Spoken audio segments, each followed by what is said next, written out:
There's a battle brewing that pits tech giants against cell carriers, and which group wins could impact the free Wi-Fi millions use every day. Google, Cablevision, and some inexpensive cell phone service providers have built services that rely on Wi-Fi, an unregulated service for which millions of smartphone and tablet users is their lifeline for email, phone calls, video streaming, and just plain doing business. So Wi-Fi carries about 70% of all portable data traffic, but it's really the workhorse of all of the mobile economy and ecosystem.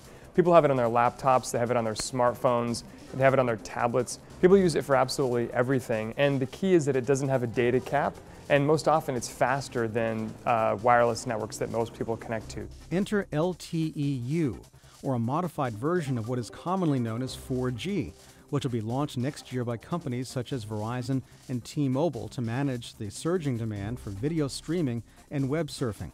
But here's the rub.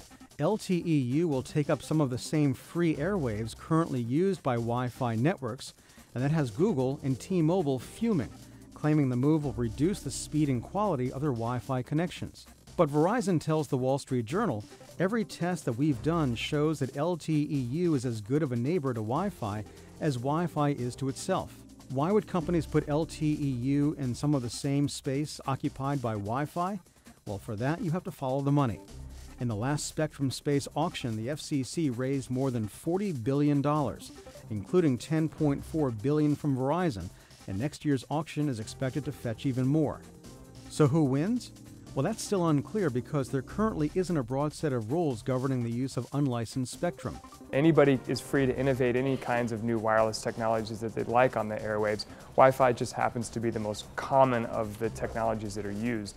So it's hard for regulators to say that they can't use LTE-U on unlicensed spectrum because why should Wi-Fi get the predominant use case? Even though everybody uses it, you can put baby monitors, you can put all sorts of things over unlicensed spectrum as people do for Wi-Fi.